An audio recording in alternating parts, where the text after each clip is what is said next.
ಏನು ಎಲ್ಲ ಗೃಹಲಕ್ಷ್ಮಿಯರಿಗೆ 4,000 ರೂಪಾಯಿ ಹಣ ಜಮೆ ಆಗಲು ಶುರುವಾಗಿದೆಯಾ? ಹೌದು ವೀಕ್ಷಕರೇ, ಬೆಳಗ್ಗೆಯಿಂದ ಗೃಹಲಕ್ಷ್ಮಿಯರ ಅಕೌಂಟ್ಗೆ ಹಣ ಜಮೆ ಆಗೋದಕ್ಕೆ ಶುರುವಾಗಿದೆ. ನಿಮ್ಮ ಅಕೌಂಟ್ಗೆ ಹಣ ಬಂದಿಲ್ವಾ?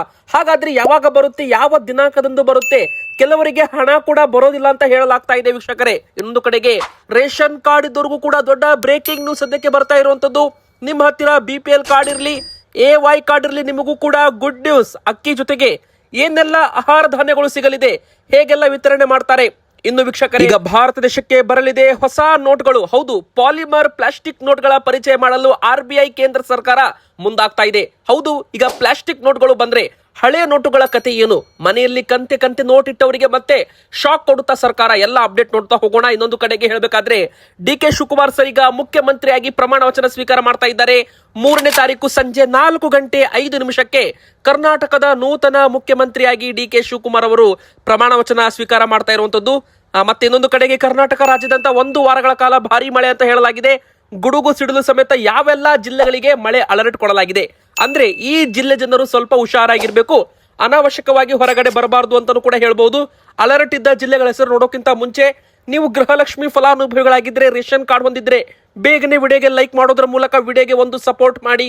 ಇನ್ನು ಪ್ರತಿಯೊಬ್ರು ಕೂಡ ನಾವು ಕೇಳೋ ಪ್ರಶ್ನೆಗೆ ಕಮೆಂಟ್ ಮೂಲಕ ನೀವು ಉತ್ತರವನ್ನ ಕೊಡಬಹುದು.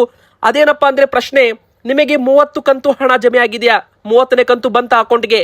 ಯಾಕಂದ್ರೆ ಈಗ 31ನೇ ಕಂತು ಹಣ ಜಮೆ ಆಗೋದಕ್ಕೆ ಶುರು ಆಗ್ತಾ ಇದೆ. ದೊಡ್ಡ ಒಂದು ಸಿಹಿ ಸುದ್ದಿ ಗೃಹಲಕ್ಷ್ಮಿಯರಿಗೆ ಅಂತ ಹೇಳ್ಬೋದು. ಯಾಕಂದ್ರೆ ಮತ್ತೊಂದು ಕಂತಿನ 2,000 ರೂಪಾಯಿ ಹಣ ಇದೇ ಒಂದು ಜೂನ್ 10ನೇ ತಾರೀಕಿನ ಒಳಗೆ ಜಮೆ ಆಗುವ ಎಲ್ಲಾ ಸಾಧ್ಯತೆಗಳು ಇದ್ದಾವೆ. ಯಾಕಂದ್ರೆ as per Lakshmi Hebbalkar madam ಅವರು ಹೇಳಿಕೆ ಕೊಟ್ಟಿರೋ ಪ್ರಕಾರ 25ನೇ ತಾರೀಕು ಅಂದ್ರೆ ಮೇ 25ನೇ ತಾರೀಕಿನ ಒಳಗೆ 2 ಕಂತು ಹಣವನ್ನ ರಿಲೀಸ್ ಮಾಡಲಾಗಿತ್ತು. 18, 20 ತಾರೀಕಿಗೆ 1 ಕಂತು ಅಂದ್ರೆ ಮಾರ್ಚ್ ತಿಂಗಳದ್ದು, ಏಪ್ರಿಲ್ ತಿಂಗಳದ್ದು 25, 26ನೇ ತಾರೀಕಿನ ಒಳಗೆ ಬಿಡುಗಡೆ ಆಗಲಿದೆ ಅಂತ ಒಂದು ಹೇಳಿಕೆ ಕೊಟ್ಟಿದ್ರು ವೀಕ್ಷಕರೇ. ಅದರ ಪ್ರಕಾರ 2 ವಾರಗಳ ನಂತರ ಅಂದ್ರೆ ಜಿಲ್ಲಾ ಪಂಚಾಯತ್, ತಾಲೂಕ್ ಪಂಚಾಯತ್ ಮೂಲಕ ಹಣ ಬರಬೇಕಂದ್ರೆ ಇಲ್ಲಿ 12, 13 ದಿನ ಸಮಯ ಬೇಕಾಗುತ್ತಲ್ಲ. ಸೊ ಲೆಕ್ಕ ಮಾಡಿದ್ರೆ 8ರಿಂದ 10ನೇ ತಾರೀಕು ಅಂದ್ರೆ ಜೂನ್ 10ನೇ ತಾರೀಕಿನ ಒಳಗೆ ಮತ್ತೆ 2,000 ರೂಪಾಯಿ ಜಮೆ ಆಗಲಿದೆ ವೀಕ್ಷಕರೇ. ಆದ್ರೆ ಇಲ್ಲಿ ಕೆಲವರಿಗೆ 2 ತಿಂಗಳಿಂದ ಹಣ ಬಂದಿಲ್ಲ, ಅವರಿಗೂ ಕೂಡ ಈಗ ಒಟ್ಟಿಗೆ ಜಮೆ ಆಗುವ ಎಲ್ಲ ಒಂದು ಸಾಧ್ಯತೆಗಳು ಇರುವಂತದ್ದು. DBT ಆಪ್ ಅಂತ ಇದೆ ವೀಕ್ಷಕರೇ, ಅದು ಕರ್ನಾಟಕ ಸರ್ಕಾರದ DBT ಆಪ್. ನೀವು ಒಮ್ಮೆ ಬಾರಿ ಡೌನ್ಲೋಡ್ ಮಾಡಿ ಚೆಕ್ ಮಾಡ್ಕೊಳ್ಳಿ. ಯಾಕಂದ್ರೆ ಇದು ನಾವು ಕೂಡ ಕೆಲವು ಗೃಹಲಕ್ಷ್ಮಿ ಅಕೌಂಟ್ ಚೆಕ್ ಮಾಡಿದಾಗ ಇಲ್ಲಿ ಕೆಲವರಿಗೆ 1 ತಿಂಗಳು ಹಣ ಬಂದಿಲ್ಲ ಅಂದ್ರೆ 2ನೇ ತಿಂಗಳು ಏನಿರುತ್ತೆ ನೋಡಿ, ಅವರಿಗೆ 2 ಬಾರಿ ಹಣ ಬಂದಿರುತ್ತೆ. 2,000 ರೂಪಾಯಿ ಬಂದಿರುತ್ತೆ. 2-3 ದಿನದಲ್ಲಿ ಮತ್ತೆ 2,000 ರೂಪಾಯಿ ಬಂದಿರುತ್ತೆ. ಅಂದ್ರೆ ಇದು ಬಾಕಿ ಕಂತನ್ನ ಕ್ಲಿಯರ್ ಮಾಡಲಾಗುತ್ತೆ. ಯಾರೆಲ್ಲ ಒಂದು ಬ್ಯಾಂಕ್ ಸರ್ವರ್ ಸಮಸ್ಯೆಯಿಂದ ಆಗಿರ್ಬೋದು, ಟೆಕ್ನಿಕಲ್ ಇಶ್ಯೂ ಇಂದ ಆಗಿರ್ಬೋದು ಹಣ ಜಮೆ ಆಗಿರಲ್ಲ ನೋಡಿ, ಅವರ ಅಕೌಂಟ್ಗೂ ಕೂಡ 2 ದಿನ 2-3 ದಿನ ಗ್ಯಾಪ್ ಅಲ್ಲಿ 2 ಬಾರಿ ಜಮೆ ಮಾಡೋದ್ರ ಮೂಲಕ ಕ್ಲಿಯರ್ ಮಾಡಲಾಗ್ತಾ ಇದೆ. ಇದು 10, 11ನೇ ತಾರೀಕಿನ ಒಳಗೆ ಎಲ್ಲ ಅಕೌಂಟ್ಗೂ ಕೂಡ ಹಣ ಕ್ಲಿಯರ್ ಆಗೋ ಒಂದು ಸಾಧ್ಯತೆ ಇರುವಂತದ್ದು. ಇದು ಒಂದು ಕಡೆಗೆ ಗೃಹಲಕ್ಷ್ಮಿಯರಿಗೆ ಗುಡ್ ನ್ಯೂಸ್ ಅಂತಾನೆ ಹೇಳ್ಬೋದು. ಇನ್ನು 2ನೇದಾಗಿ ಯಾರಿಗೆ ಇನ್ ಮುಂದೆ ಹಣ ಬರೋದಿಲ್ಲ ನೋಡಿ, ಮೊನ್ನೆ ತಾನೇ ಒಂದು ಪರಿಶೀಲನಾ ಸಭೆ ಇತ್ತು. ಅಲ್ಲಿ ಈ ಒಂದು ಗ್ಯಾರಂಟಿ ಯೋಜನೆಗಳಲ್ಲಿ ತುಂಬಾ ಅಕ್ರಮ ನಡೀತಾ ಇದೆ. 100 ಕೋಟಿ ಅಧಿಕ ಹಣ ಅಕ್ರಮವಾಗಿ ಗೃಹಲಕ್ಷ್ಮಿಯರ ಅಕೌಂಟ್ಗೆ ಹೋಗ್ತಾ ಇದೆ. ಅಂದ್ರೆ ಮೃತಪಟ್ಟವರ ಅಕೌಂಟ್ಗೆ ಹಣ ಹೋಗಿದೆ. ಒಂದೇ ಮನೆಯಲ್ಲಿ 2-3 ಜನ ಗೃಹಲಕ್ಷ್ಮಿಯರು ಇರುವಂತದ್ದು ನೋಡಿ. ಪ್ರತಿ ಮನೆ ಯಜಮಾನಿಗೆ ಅಂತ ಹೇಳಿದ್ದಾರೆ, ಆದ್ರೆ ಒಂದು ಮನೆಗೆ ಒಂದು ಯಜಮಾನಿಗೆ ಮಾತ್ರ ಗೃಹಲಕ್ಷ್ಮಿ ಹಣ ಅಂತಾನು ಕೂಡ ಮೊದಲೇ ಹೇಳಿಕೆ ಬಂದಿರುವಂತದ್ದು. ಆದ್ರೆ ಇಲ್ಲಿ ಒಂದೇ ಮನೆಯಲ್ಲಿ 2-3 ಜನ ಹಣ ಪಡ್ಕೋತಾ ಇದ್ದಾರೆ. ಇನ್ನೊಂದು ಕಡೆಗೆ ರೇಷನ್ ಕಾರ್ಡ್ ಯಾವುದೇ ಇರಲಿ, BPL ಇರಲಿ, APL ಇರಲಿ, ಎಲ್ಲರಿಗೂ ಕೂಡ ಹಣ ಬರುತ್ತೆ. ಆದ್ರೆ ತೆರಿಗೆ ಪಾವತಿ ಮಾಡ್ತಾ ಇದ್ರೆ ಅಂತವರ ಅಕೌಂಟ್ಗೆ ಹಣ ಸರ್ಕಾರ ಹಾಕೋದಿಲ್ಲ ಅಂತ ಮೊದಲೇ ಒಂದು ಹೇಳಿಕೆ ಕೊಡಲಾಗಿತ್ತು. ಹೀಗಾಗಿ ತುಂಬಾ ಜನ ತೆರಿಗೆ ಪಾವತಿ ಮಾಡ್ತಾ ಇದ್ರು, GST ರಿಟರ್ನ್ಸ್ ಮಾಡ್ತಾ ಇದ್ರು ಕೂಡ ಈ ಒಂದು ಯೋಜನೆ ಮೂಲಕ ಹಣವನ್ನ ಪಡೆದುಕೊಂಡಿದ್ದಾರೆ. ಅವರ ಅಕೌಂಟ್ಗೂ ಕೂಡ ಇನ್ ಮುಂದೆ ಹಣ ಹಾಕೋದಿಲ್ಲ ಅಂತ ಹೇಳಲಾಗಿದೆ. ಇನ್ನು 3ನೇದಾಗಿ ಮುಖ್ಯವಾಗಿ ತುಂಬಾ ಜನ ಬೇರೆಯವರ ಇನ್ಫಾರ್ಮೇಶನ್ ಅಂದ್ರೆ ತಪ್ಪು ರಾಂಗ್ ಇನ್ಫಾರ್ಮೇಶನ್ ಕೊಟ್ಟಿದ್ದಾರೆ. ಗೃಹಲಕ್ಷ್ಮಿಯರು ಬೇರೆಯವರ ಮೊಬೈಲ್ ನಂಬರ್ ಅನ್ನ ಕೊಟ್ಟಿರುವಂತದ್ದು. ಪರಿಶೀಲನೆ ಮಾಡುವಾಗ ಮೊಬೈಲ್ ನಂಬರು ಬೇರೆಯವ್ರದಿದೆ, ಅಕೌಂಟ್ ಬೇರೆಯವ್ರದಿದೆ. ಹೀಗಾಗಿ ಸ್ವಲ್ಪ ಇಲ್ಲಿ ತುಂಬಾ ಹಣ ಅಕ್ರಮವಾಗಿ ಹೋಗ್ತಾ ಇರಬಹುದು ಅಂತ ಇಲ್ಲಿ ಸರ್ಕಾರ ಈಗ ಬಯೋಮೆಟ್ರಿಕ್ ಸಿಸ್ಟಮ್ ಅನ್ನ ತರಲು ಮುಂದಾಗಿದೆ. ಅಂದ್ರೆ ಹೆಬ್ಬಟ್ಟು ಗುರುತು ನೀವು ಕೊಟ್ಟು ಈ ಗೃಹಲಕ್ಷ್ಮಿ ಯೋಜನೆಗೆ ಮರು ನೋಂದಣಿ ಮಾಡಿಸಿಕೊಳ್ಬೇಕು. ಯಾರು ಹೆಬ್ಬಟ್ಟು ಕೊಡೋದಿಲ್ಲ, ಯಾರು ಗುರುತಚ್ಚು ಕೊಡೋದಿಲ್ಲ, ಅವರ ಅಕೌಂಟ್ಗೆ ಹಣ ಬರೋದು ನಿಲ್ಲಬಹುದು. ಕರ್ನಾಟಕ 1 ಅಥವಾ ಬೆಂಗಳೂರು 1 ಕೇಂದ್ರ ಅಂತ ಇರುತ್ತಲ್ಲ, ಅಲ್ಲಿ ಹೋಗಿ ಬಯೋಮೆಟ್ರಿಕ್ ಕೊಡಬೇಕಾಗಿ ಬರಬಹುದು. ಮುಂದಿನ ದಿನಗಳಲ್ಲಿ ಅಧಿಕೃತ ಅಪ್ಡೇಟ್ ಬರಲಿದೆ. ಇನ್ನು ನಿಮ್ದೇನಾದ್ರೂ ಮತದಾನದ ಹಕ್ಕು ಹೋದ್ರೆ ಅವಾಗಲೂ ಕೂಡ ನಿಮಗೆ ಸರ್ಕಾರದ ಯೋಜನೆಗಳ ಲಾಭ ಸಿಗೋದಿಲ್ಲ ಅಂತ ಹೇಳಲಾಗಿದೆ ವೀಕ್ಷಕರೇ. ಇನ್ನು 2ನೇದಾಗಿ ರೇಷನ್ ಕಾರ್ಡ್ ಇದ್ದವರಿಗೆ ನೋಡಿ, ನಿಮ್ಮ ಹತ್ರ BPL ಕಾರ್ಡ್ ಆಗಿರ್ಬೋದು, AY ಅಂದ್ರೆ ಅಂತ್ಯೋದಯ ಪಡಿತರ ಚೀಟಿ ಆಗಿರ್ಬೋದು, ನಿಮಗೂ ಕೂಡ ಭರ್ಜರಿ ಗುಡ್ ನ್ಯೂಸ್ ಅಂತಾನೆ ಹೇಳ್ಬೋದು ಒಂದು ಕಡೆಗೆ. ಯಾಕಂದ್ರೆ ಯಾರಿಗೆಲ್ಲ ಪಡಿತರ ವಿತರಣೆ ಆಗಿಲ್ಲ ನೋಡಿ, ಹೋದ ತಿಂಗಳು ಅಂದ್ರೆ ಮೇ ತಿಂಗಳಲ್ಲಿ ಯಾರಿಗೆಲ್ಲ ಸರ್ವರ್ ಸಮಸ್ಯೆಯಿಂದಾಗಿ ಪಡಿತರ ವಿತರಣೆ ಆಗಿಲ್ಲ ಅವರಿಗೆ ಬಾಕಿ ಪಡಿತರವನ್ನ ವಿತರಣೆ ಮಾಡ್ತೀವಿ ಅಂತ ಆಹಾರ ಸಚಿವರು KH ಮುನಿಯಪ್ಪ ಸರ್ ಅವರು ಒಂದು ಗುಡ್ ನ್ಯೂಸ್ ಅನ್ನ ಕೊಟ್ಟಿರುವಂತದ್ದು. ಇನ್ನೊಂದು ಕಡೆಗೆ ಕೇಂದ್ರ ಸರ್ಕಾರ 2 ತಿಂಗಳದ್ದು ಪಡಿತರವನ್ನ ಒಟ್ಟಿಗೆ ವಿತರಣೆ ಮಾಡಿ ಅಂತ ರಾಜ್ಯ ಸರ್ಕಾರ ಮತ್ತು ನ್ಯಾಯಬೆಲೆ ಅಂಗಡಿಗಳಿಗೆ ಸೂಚನೆಯನ್ನ ಕೊಡಲಾಗಿತ್ತು. ಆ ಪ್ರಕಾರ 2 ಬಾರಿ ಬಯೋಮೆಟ್ರಿಕ್ ಕೊಟ್ಟಿದ್ರೆ ನೀವು 2 ತಿಂಗಳದ್ದು ಪಡಿತರ ಪಡ್ಕೊಂಡಿರ್ಬೇಕು. ಆದ್ರೆ ಕೆಲವರು 1 ತಿಂಗಳದ್ದು ಪಡಿತರ ಮಾತ್ರ ಪಡೆದುಕೊಂಡಿದ್ದಾರೆ. ಯಾರೆಲ್ಲ ಜೂನ್ ತಿಂಗಳದ್ದು ಪಡಿತರ ಪಡೆದುಕೊಂಡಿಲ್ಲ, ಬೇಗನೆ ನೀವು ನ್ಯಾಯಬೆಲೆ ಅಂಗಡಿಗೆ ಹೋಗಿ ನೀವು ಇನ್ನೊಮ್ಮೆ ಬೆರಳಚ್ಚು ಕೊಟ್ಟು ನಿಮ್ಮ ಬಯೋಮೆಟ್ರಿಕ್ ಕೊಟ್ಟು ಜೂನ್ ತಿಂಗಳದ್ದು ಪಡಿತರ ಅಂದ್ರೆ 3 kg ರಾಗಿ 2 kg ಅಕ್ಕಿಯನ್ನ ವಿತರಣೆ ಮಾಡಬೇಕು ಅಂತ ಹೇಳಲಾಗಿತ್ತು. ಆದ್ರೆ ಮೇ ತಿಂಗಳಲ್ಲಿ ಕೆಲವರಿಗೆ 4 kg ಅಕ್ಕಿ ಮತ್ತು 6 kg ರಾಗಿ ಕೇಂದ್ರ ಸರ್ಕಾರದಿಂದ ವಿತರಣೆ ಮಾಡಲಾಗಿದೆ. ಆದ್ರೆ ಕೆಲವರಿಗೆ ರಾಜ್ಯ ಸರ್ಕಾರದ ಆಹಾರ ಧಾನ್ಯಗಳು ಸಿಕ್ಕಿಲ್ಲ ಎಂಬುವ ಒಂದು ಹೇಳಿಕೆಗಳು ಕೂಡ ಪಡಿತರ ಚೀಟಿದಾರರಿಂದ ಬಂದಿದೆ. ಎದಕ್ಕಂದ್ರೆ ಸರ್ವರ್ ಸಮಸ್ಯೆಯಿಂದಾಗಿ ಕೆಲವರಿಗೆ ಆಹಾರ ಧಾನ್ಯಗಳು ವಿತರಣೆ ಆಗಿಲ್ಲ.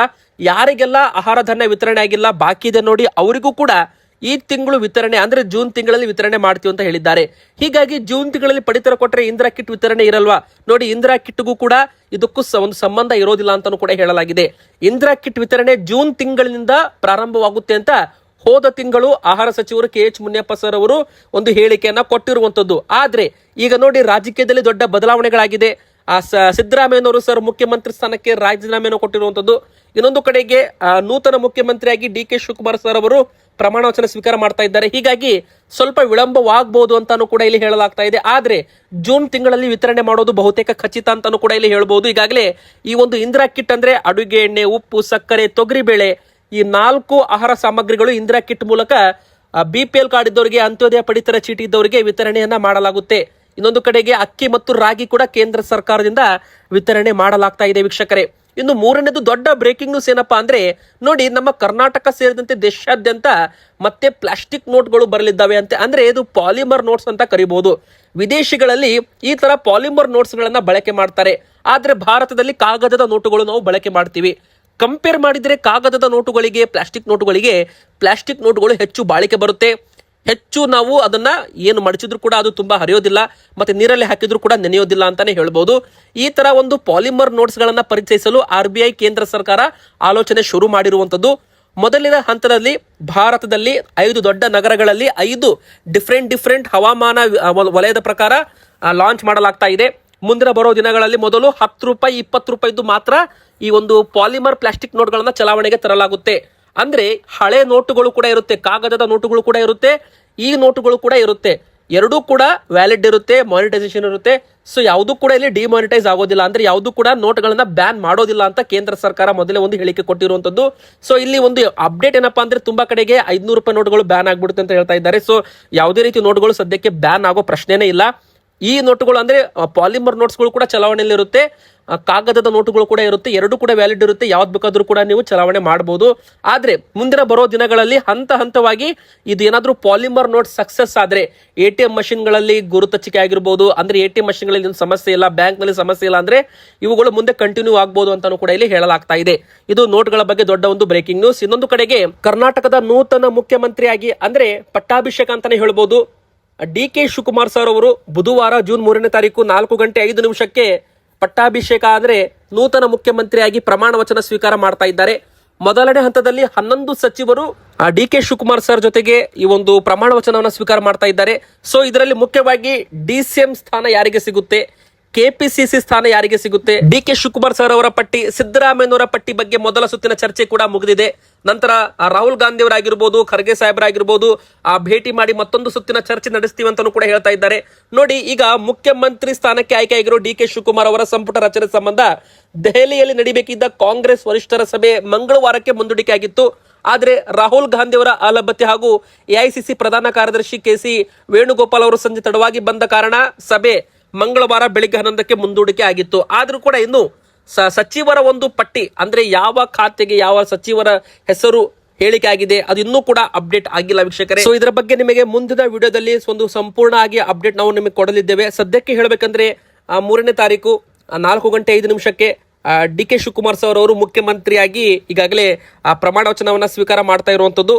ಅವರಿಗೆ ಹೃತ್ಪೂರ್ವಕ ಅಭಿನಂದನೆಗಳು ಅಂತ ಹೇಳ್ತಾ ಈಗ ಕೊನೆಯ ದೊಡ್ಡ ಬ್ರೇಕಿಂಗ್ ನ್ಯೂಸ್ ಏನಪ್ಪಾ ಅಂದ್ರೆ ನೋಡಿ ನಮ್ಮ ಕರ್ನಾಟಕದಲ್ಲಿ ಮತ್ತೆ ಭಾರಿ ಮಳೆ ಆಗಲಿದೆ ಅಂತ ಹವಾಮಾನ ಇಲಾಖೆಯಿಂದ ಒಂದು ಅಪ್ಡೇಟ್ ಬಂದಿದೆ. ಹಾಗಾದ್ರೆ ಯಾವೆಲ್ಲ ಜಿಲ್ಲೆಗಳಲ್ಲಿ ಮುಂದಿನ 5 ರಿಂದ 6 ದಿನಗಳ ಕಾಲ ಭಾರಿ ಮಳೆ ಆಗಲಿದೆ ಅಂದ್ರೆ ನೋಡಿ, ಮೊದಲಿಗೆ ಹೇಳಬೇಕಂದ್ರೆ ಕರಾವಳಿ ಕರ್ನಾಟಕ ಅಂದ್ರೆ ದಕ್ಷಿಣ ಕನ್ನಡ, ಉಡುಪಿ ಮತ್ತು ಉತ್ತರ ಕನ್ನಡ ಈ ಜಿಲ್ಲೆಗಳಲ್ಲೂ ಕೂಡ ಗುಡುಗು ಸಹಿತ ಭಾರಿ ಮಳೆ ಆಗೋ ಸಾಧ್ಯತೆ ಇರೋದ್ರಿಂದ ಜನರು ಸ್ವಲ್ಪ ಹುಷಾರಾಗಿರ್ಬೇಕಾಗುತ್ತೆ. ಇನ್ನು ಉತ್ತರ ಒಳನಾಡು ಜಿಲ್ಲೆಗಳು ಮತ್ತು ದಕ್ಷಿಣ ಒಳನಾಡಿನಲ್ಲಿ ಬೆಂಗಳೂರು ನಗರ, ಬೆಂಗಳೂರು ಗ್ರಾಮಾಂತರ, ಚಿಕ್ಕಮಗಳೂರು, ಚಿತ್ರದುರ್ಗ, ತುಮಕೂರು, ಕೊಡಗು, ಶಿವಮೊಗ್ಗ ಮತ್ತು ಹಾಸನ ಈ ಜಿಲ್ಲೆಗಳಲ್ಲೂ ಕೂಡ ಭಾರಿ ಮಳೆ ಆಗೋ ಎಚ್ಚರಿಕೆ ಇದೆ.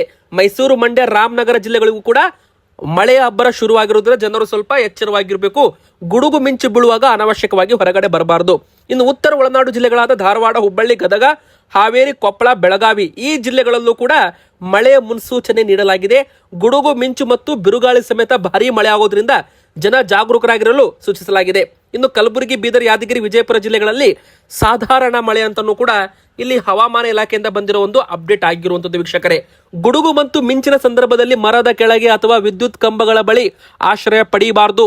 ಗಾಳಿ ಜೋರಾಗಿ ಬೀಸೋದ್ರಿಂದ ಹಳೆಯ ಕಟ್ಟಡಗಳು ಮತ್ತು ತಗಡಿನ ಶೆಡ್ಗಳ ಬಗ್ಗೆ ಎಚ್ಚರಿಕೆ ವಹಿಸುವಂತೆ ಹವಾಮಾನ ಇಲಾಖೆ ಹೇಳಿದೆ. ನಿಮ್ಮ ಊರಲ್ಲೂ ಕೂಡ ಮಳೆ ಬರ್ತಾ ಇದ್ರೆ ನಿಮ್ಮ ಊರಿನ ಹೆಸರನ್ನ ಕಮೆಂಟ್ ಮಾಡಿ, ಚಾನಲ್ಗೆ ಸಬ್ಸ್ಕ್ರೈಬ್ ಆಗಿ ಹಾಗೂ ನಿಮ್ಮ ಅನಿಸಿಕೆ ಕಮೆಂಟ್ ಮಾಡಿ.